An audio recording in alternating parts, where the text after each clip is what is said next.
Zacarias capítulo 9, versículo 12, que é o nosso tema.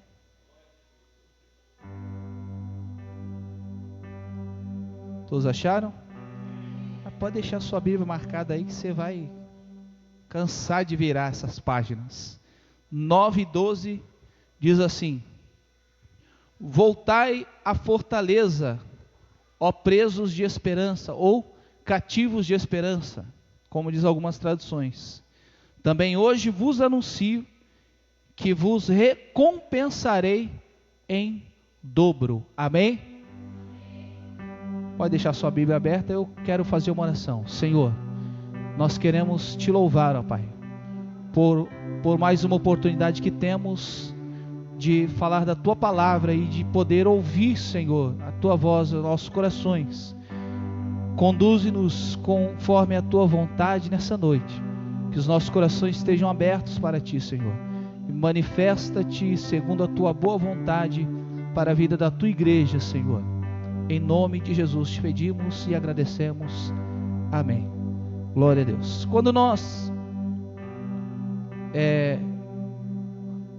Quando eu olhei pela primeira vez essa passagem, eu não fui procurar nada semelhante, senão a Bíblia, para nos orientar, embora algumas pessoas disseram, é muito complicado esse negócio. Então a gente vai ter que descomplicá-lo, né? E a gente começa a olhar a fundo e a gente começa a andar, e a Bíblia vai nos trazendo uma história maravilhosa, né, do povo de Israel. Porque quando Deus escolheu este povo, Deus estava escolhendo alguém para ser uma vitrine às nações. Então, se Israel passou por tantas dificuldades e lutas na sua história, é também para nos mostrar que aqueles que foram escolhidos por Deus, ou que foram chamados por Ele, ou quais Deus tem um propósito na vida deles, também vão padecer por algumas dificuldades. Mas como Israel é o espelho, nós aprendemos com a história deles. Então quando Deus ele faz um plano a alguém, ou a nosso respeito, pode passar o tempo que for, Deus não está preso dentro do nosso tempo. Quando Deus ele olha para a obra que Ele fez ou escolheu, Ele já está vendo a obra pronta, né? Quando Deus manda o profeta Samuel ungir Davi é rei, Davi era um menino e o profeta Samuel só conseguia enxergar um menino, mas Deus já estava enxergando o rei de Israel, já estava enxergando o guerreiro, já estava enxergando um homem segundo o seu coração. Porque Deus ele já vê as coisas prontas, né? Ele não está preso, Ele não precisa esperar. Assim como nós precisamos esperar também. Louvado seja o nome do Senhor Jesus. Mas quando Deus havia preparado e até chegar neste momento em que o profeta Zacarias iria dizer ao povo: voltai à fortaleza, ó cativos de esperança, um período muito longo ia se estender durante a caminhada do povo e durante a sua vida. Então a Bíblia nos diz, e eu fui procurar algumas passagens, que o profeta Jeremias, ele profetiza no capítulo, não precisa abrir, mas no capítulo 29 e no versículo 10, quando o povo é levado para o cativeiro, e a Bíblia diz que o povo fica alvoroçado para voltar, porque eles começam a ouvir palavras que dizia e afirmaria que eles estariam voltando do cativeiro em pouco tempo. Então Deus chama o profeta Jeremias e diz: escreve para aqueles que estão lá no cativeiro. E ele diz lá no versículo 10: assim diz o Senhor, logo que se cumprirem para a Babilônia 70 anos, atentarei para vós e cumprirei a minha boa palavra. Quando Deus ele determina um tempo nas nossas vidas, você pode espernear, pode chorar, pode se descabelar, pode correr de um lado para o outro, mas Deus vai fazer com que nós esperemos rigorosamente o tempo em que Ele determinou para as nossas vidas. O povo ficou feliz porque só os profetas profetizaram que eles iam voltar, mas Deus disse assim: escreve aí, Jeremias, logo que se cumprirem 70 anos, diga assim comigo, existia um tempo determinado para o cumprimento. Louvado seja o nome do Senhor Jesus. Senhor, mas tem gente morrendo. Senhor, mas tem dificuldade passando. Senhor, mas tem gente que não tem casa. Então Deus faz: construam casas, plantem, comam, deem seus filhos em casamento, casem as suas filhas e orem pela paz do lugar onde vocês estão, porque na paz dele vocês também vão ter paz. E Deus disse: enquanto aquilo que eu tenho preparado não se cumpre, viva. Diga assim comigo, viva. Tem gente que fica a vida toda esperando algo que nunca vai acontecer. Tem gente que passa a vida toda esperando algo que nunca vai acontecer na sua vida, e ela está esperando algo tão grande, tão, aleluia, grandioso na vida dela, que ela nunca vai chegar na vida dessa pessoa, e ela esquece de viver o tempo que ela está passando. Então Deus diz: aí mesmo onde vocês estão, fica tranquilo, aguarda o período, são 70 anos, e se morrer gente, vai morrer gente, o tempo passar, vai ficar gente para trás, mas eu, quando se cumprir o tempo, eu vou cumprir a boa palavra que eu tenho a vosso respeito. Jeremias diz então naquela carta que o cativeiro tinha um tempo determinado. Diga assim comigo: não há mal que dure para sempre. É só um momento. A Bíblia diz que a ira de Deus dura só um momento, mas o seu benefício dura para sempre. Existem dificuldades que vão passar nas nossas vidas, e existem lutas que vão nos deixar de joelhos, que vão nos deixar prostrados, mas nós temos que nos levantar, porque o Deus que nos chamou, nos preparou, que nos fez promessa, Ele mesmo vai fazer com que passe esse tempo, porque Ele tem promessa para nós, e essa promessa vai se cumprir na minha e na tua vida. Louvado seja o nome do Senhor Jesus. Nesse período havia então muitas incertezas, havia muito medo e muita insegurança. Isso acontece com a gente, né? A gente vai perguntando: meu Deus, o que será de mim? O que vai acontecer? Senhor, quanta dificuldade, parece que eu não vou aguentar. E o povo vivia dessa forma, porque eles não conseguiam enxergar diante das dificuldades que eles viviam, eles não conseguiam enxergar nada glorioso. Existem provas e lutas que nós passamos que a gente não vai conseguir enxergar do outro lado. E é exatamente por isso que Deus nos fez promessas.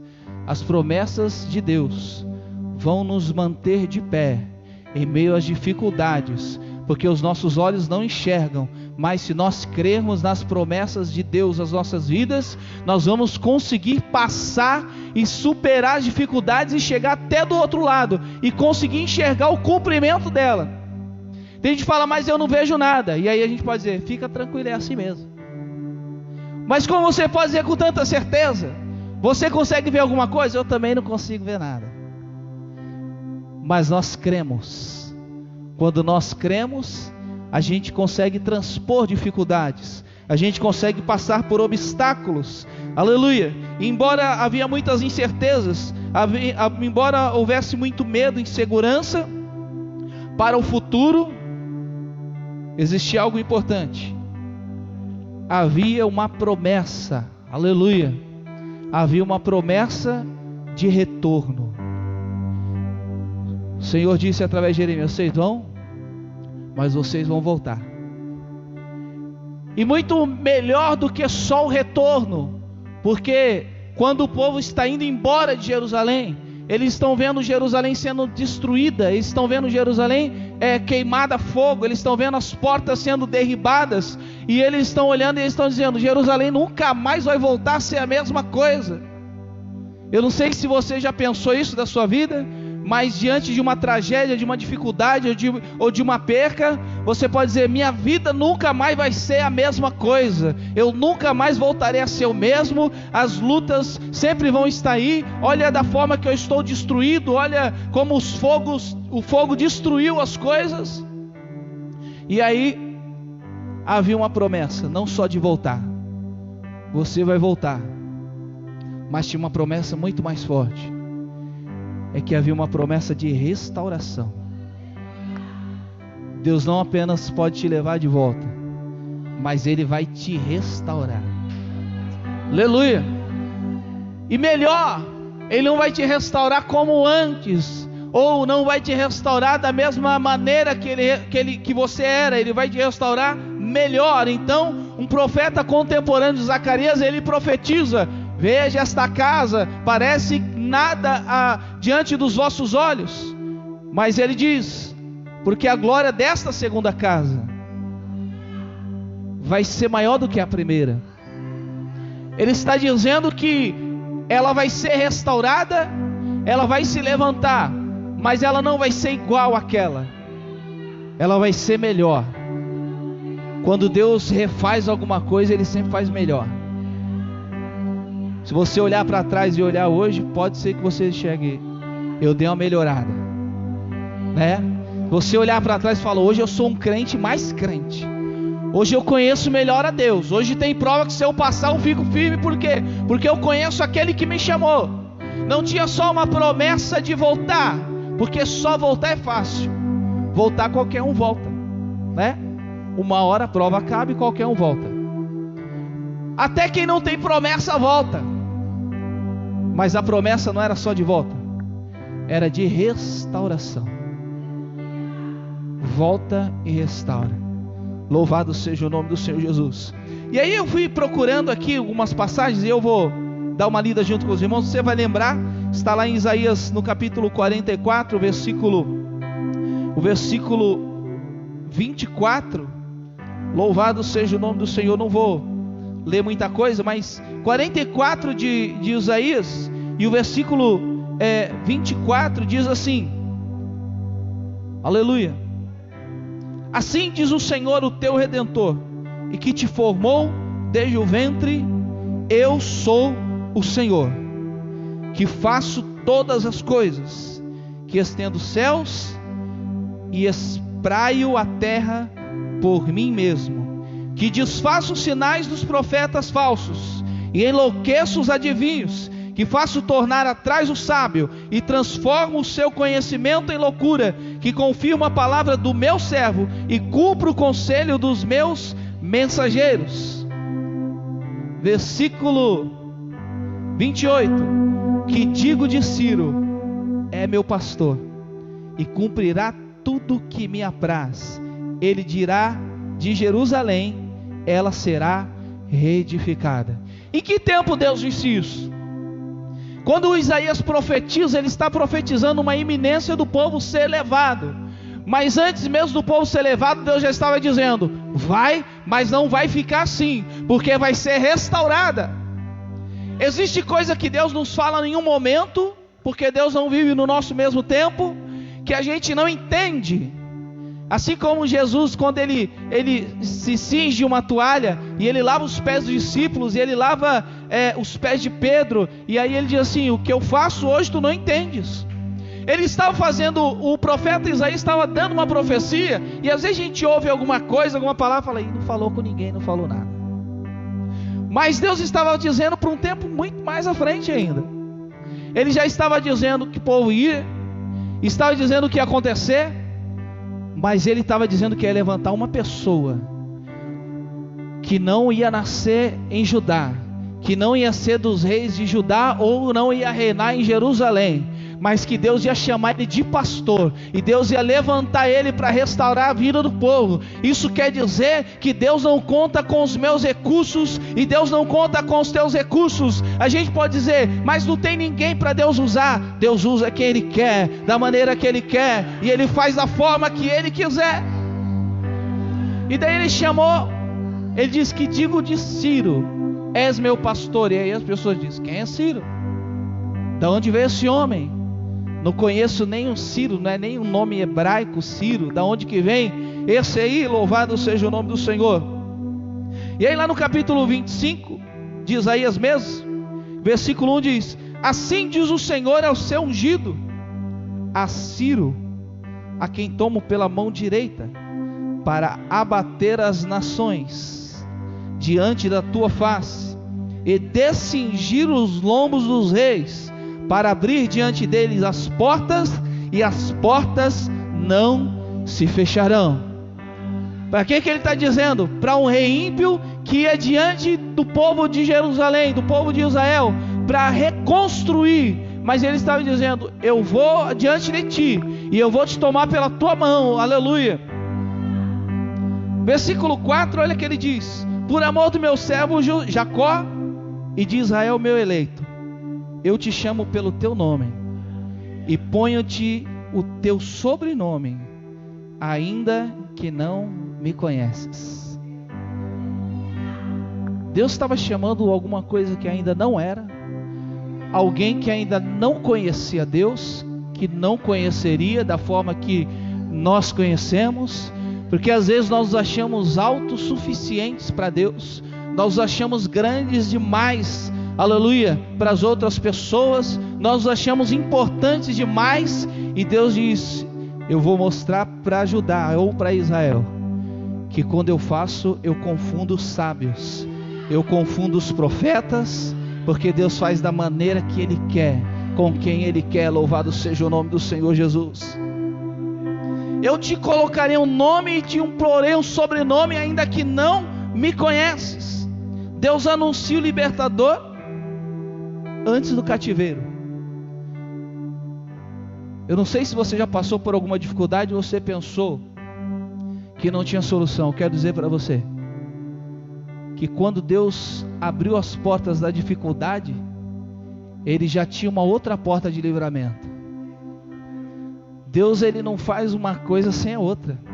Ele fala: eu crio o mal e eu faço o bem, eu dou a vida e eu tiro, eu abro a ferida e eu saro a ferida.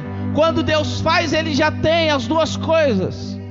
Quando Ele diz para Israel: eis que põe diante de ti a bênção e a maldição. E aí Deus dá uma dica, Ele fala: escolhe a bênção, porque Ele já tem as duas. Ele não criou só o mal, aleluia, mas quando, mesmo ponto em que o mal se achega, em mesmo ponto em que as dificuldades se achegam a nós, Deus já tem uma porta de escape para aqueles que creem, para aqueles que aguardam na sua promessa. Deus já tem tudo preparado, aleluia, louvado seja o nome do Senhor Jesus. Ele anuncia o libertador antes do cativeiro. Não importa qual seja a tua dor, Ele tem a cura. Não importa qual seja a tua enfermidade, Ele tem a cura. Não importa qual seja o teu problema, Ele já tem a cura.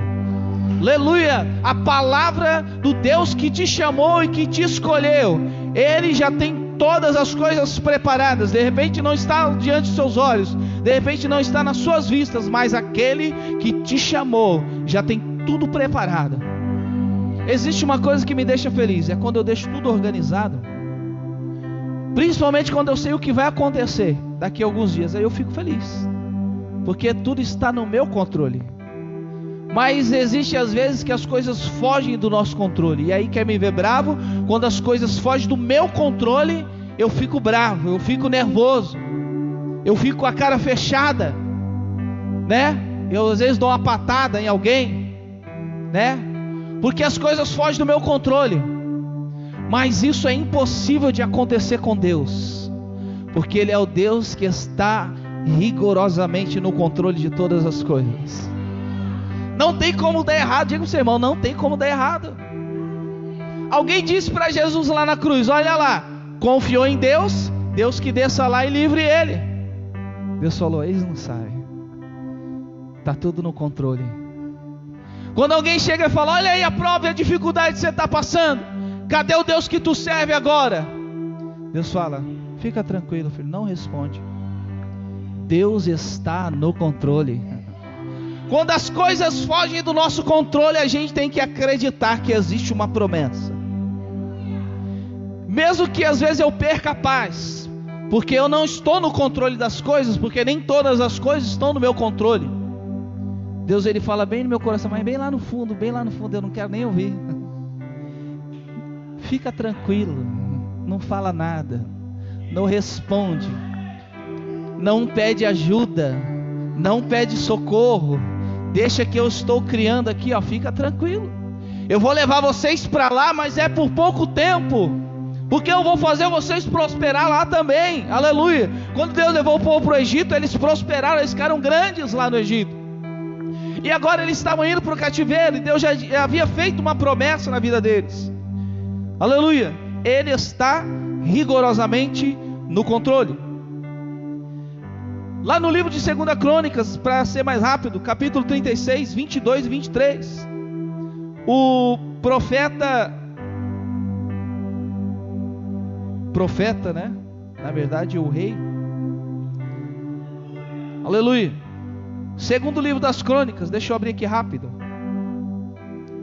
capítulo de número 36, olha só o que está escrito, versículo 22 e 23, diz assim: no primeiro ano de Ciro, rei da Pérsia, para que se cumprisse a palavra do Senhor falada por intermédio de Jeremias, despertou o Senhor o espírito de Ciro, rei da Pérsia, de modo que ele fez passar pregão por todo o seu reino, como também por escrito, dizendo...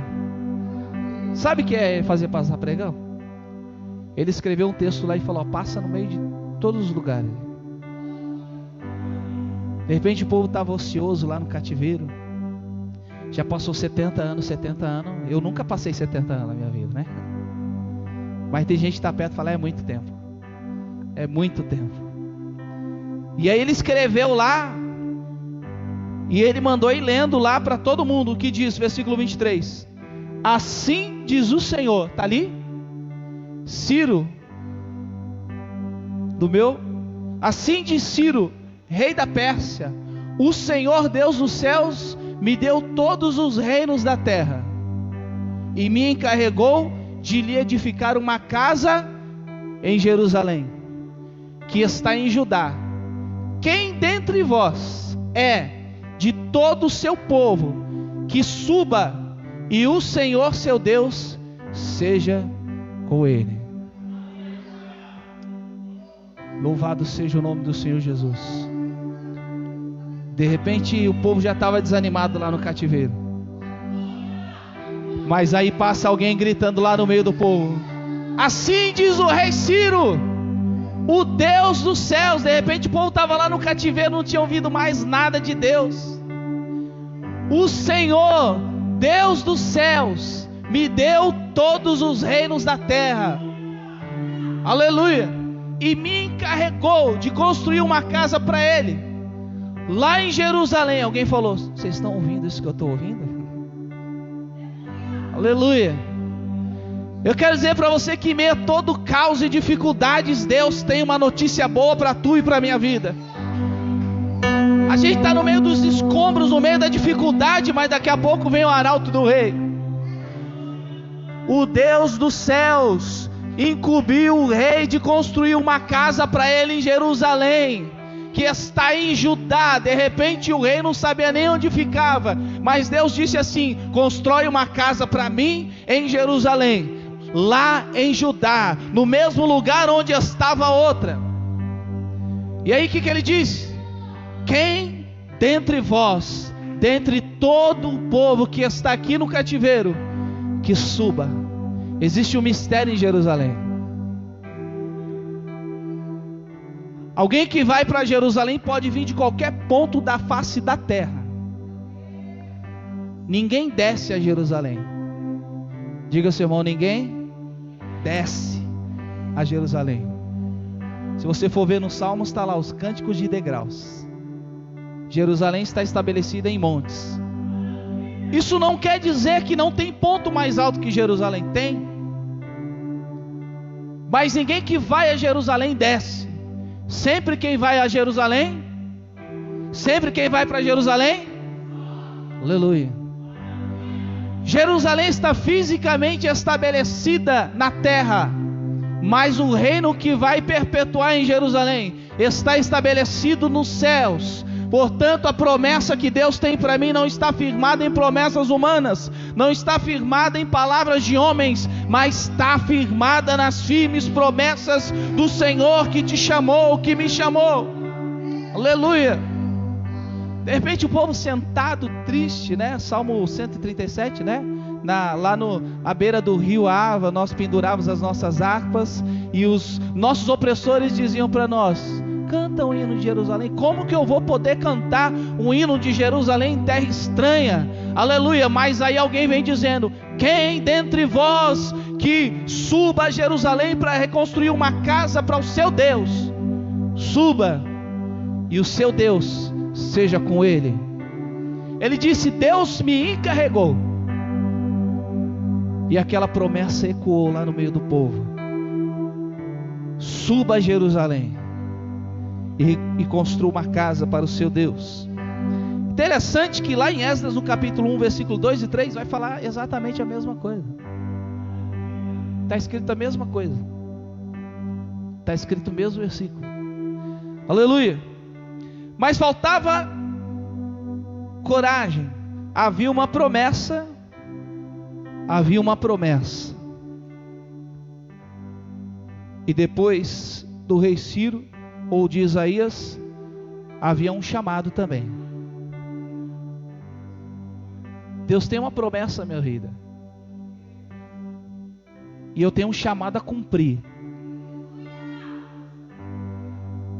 Tem gente que tem promessa, mas não obedece ao chamado. Tem gente que tem promessa, mas não vai construir nada, porque não obedece ao chamado.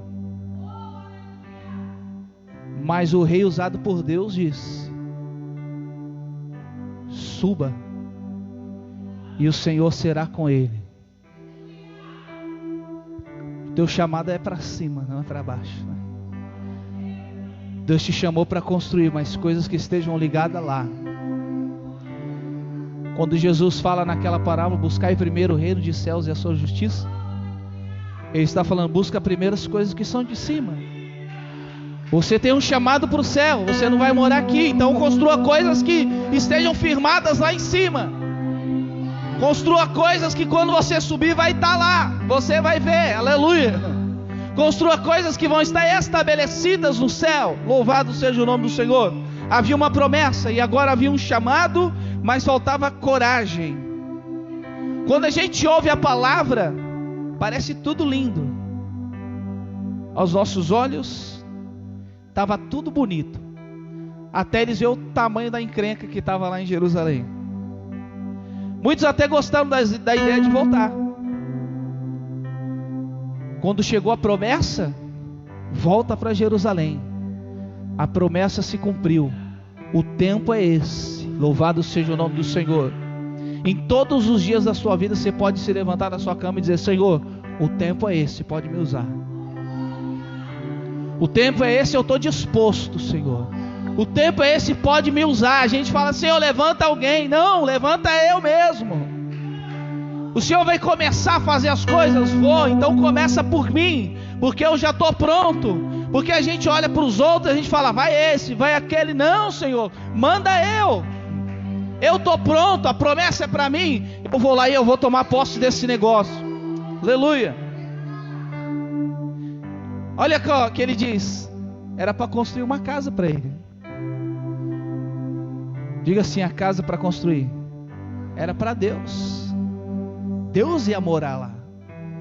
Quem estiver disposto, suba lá, e Deus será com ele. Não é só para reconstruir. Deus ia habitar lá em Jerusalém com o povo, mas as coisas tinham que estar em ordem. Precisava ter pessoas dispostas, pessoas que acreditassem na promessa e no chamado e voltassem lá para Jerusalém. Quando a gente ouve a profecia, o chamado é tudo lindo, romântico, parece uma carta de amor. Mas quando a gente vê o tamanho do problema, irmão, dá até desespero. Aleluia. Mas Deus vai habitar lá. Diga assim comigo: Deus vai morar lá. E você tem que morar lá também. Aleluia. E aí Zacarias vem no meio de toda essa incerteza, porque Zacarias, bem rápido, muita gente vai falar, mas o significado do seu nome é Deus se lembra. Pode passar o tempo que for, mas Deus se lembra. Pode passar a hora que for, Deus se lembra. Você pode estar esquecido da maneira que for, louvado seja o nome do Senhor. E as pessoas culpam a homens, as pessoas culpam pastores, as pessoas culpam profetas. Mas ei, preste atenção, aquele que te fez a promessa não vive e não mora aqui na terra. Ele mora num lugar muito mais alto. A Bíblia diz que os caminhos dele são muito mais altos que os seus. Deus se lembra, e Ele manda um profeta que esse nome dele significa para dizer: Deus se lembrou de vocês, voltai à fortaleza, aqueles que estão crendo na promessa, porque hoje eu vos anuncio que tudo vos restituirei em dobro. O chamado envolvia trabalho, o chamado envolvia disposição, mas o chamado já envolvia o cumprimento da promessa. Aleluia! Entre a promessa e o cumprimento existe um detalhe muito grande. Entre a promessa e o cumprimento existe uma palavra chamada coragem, que ninguém vai te dar. Ninguém vai te dar coragem. Tem que estar em você. Deus vai te dotar de coisas, mas tem coisas que tem que vir de nós. Eu recebi a promessa, Senhor, que bênção. Vai se cumprir, porque Deus falou, vai. Existe um detalhe até o cumprimento, que é a coragem. É tomar posse desse negócio. É crer no que Deus falou. É arregaçar as mangas. E é lá para o meio dos escombros onde Deus mandou. Porque lá não tem nada de romântico. Lá não tem nada de poético. Lá não tem nada de bonitinho, tá tudo feio, tá tudo derrubado mesmo. Mas Deus falou, eu quero morar aí, limpa aí. Senhor, não tem lugar melhor para tu morar? Deus falou, eu quero morar aí. Lembra de Naamã? Naamã falou, lá não tem rio melhor lá na Síria, para eu me banhar? E Deus está lá na Síria por acaso? Aonde que Deus está e Ele quer morar? Ele quer morar em Jerusalém.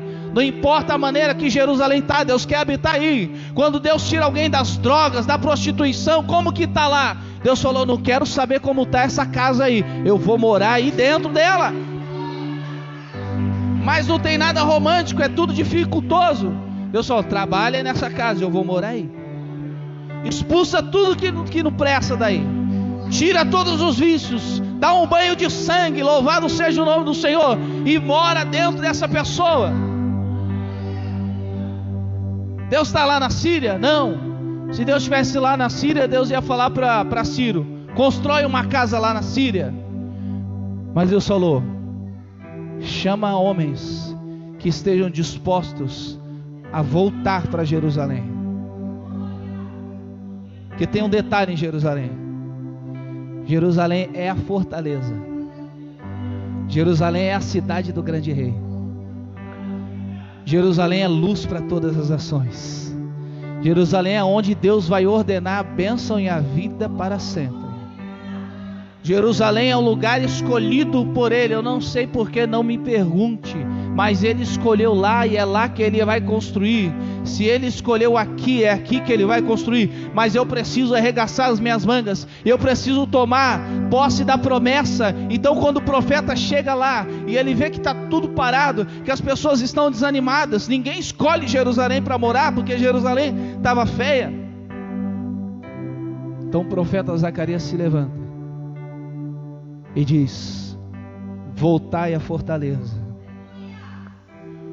Porque tem gente que preferiu ficar na Babilônia, porque lá a vida já estava estabilizada.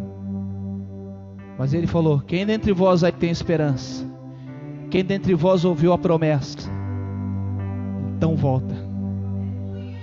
Volta à fortaleza. Porque não importa o lugar se você está, se está bom. Não importa o lugar que você está, já estabilizou. Deus está chamando para um compromisso ainda maior para ele. Lembra que quando os discípulos estavam num barco e o mar começou a ficar revolto e Jesus estava lá? O lugar mais seguro do barco O lugar mais seguro para se estar, aparentemente, era no barco. Mas daqui a pouco, irmãos, Jesus aparece no meio da tempestade, andando em cima das águas. E aí agora aquele barco não tem mais segurança nenhuma, porque o lugar mais seguro era no meio da tempestade com Jesus. E aí Pedro sai e afunda, mas Jesus levanta Pedro e levanta ele para perto dele e fala: Pedro, calma, filho. E acredito que eles têm uma conversa em cima do mar, e o mar revoltoso, e os discípulos gritando lá, e Pedro conversando com Jesus em cima da tempestade, porque o lugar mais seguro ali não era no barco, era no meio da tempestade. E Jesus fala: vamos voltar para o barco. E aí eles voltam andando para o barco, e eles entram no barco. E aí Jesus falou: agora para. Às vezes nossa vida está numa dificuldade só, e não é porque está desorganizado e bagunçado que Jesus não está lá. Mas Ele não quer ficar lá na bagunça, não. Ele quer dar uma ordem. E a ordem o profeta Zacarias já deu: volta à fortaleza. Ele dá um chamado para a fortaleza, e a fortaleza mesmo nem existia ainda. Deus chama Ciro, e Ciro não existia ainda. E quando Deus usa o profeta para dizer volta à fortaleza, não tinha fortaleza, não tinha nada, era só pedra em cima de pedra. Mas lembra que eu disse de Davi? Quando o profeta Samuel chama Davi, ele era um menino. Mas quando Deus manda ungir Davi, para Deus Davi já era um homem. Quando Deus manda o povo voltar para a fortaleza, era só escombros. Mas quando Deus está, as pessoas olham e veem só escombros. Mas quando Deus dá a palavra para o profeta dizer volta à fortaleza, Deus já está vendo Jerusalém de pé, nos seus templos de glória, e a glória de Deus dentro do templo novamente. Quando Deus te falar alguma coisa, creia que Ele já está vendo coisa muito melhor. Aleluia. As nossas conquistas estão diante dos nossos olhos, mesmo que às vezes pareçam só escombros. E nós seremos a ferramenta que Deus vai usar para construir a fortaleza, para que nós possamos viver com Ele. Deus quer construir uma fortaleza. Tem gente que quando a gente chega perto dela, a gente não fica seguro? Hã? Tem gente que a gente chega e fala assim: agora eu estou seguro. Eu sinto isso sempre que eu chegava perto dos meus pais, eu me sentia uma criança. Porque por mais conhecimento que eu adquirisse, por mais sabedoria que eu tivesse, além da deles, eu sempre me sinto uma criança quando chego perto deles. Porque são uma fortaleza para mim. Deus quer fazer isso na minha vida, e Deus quer fazer isso na tua vida.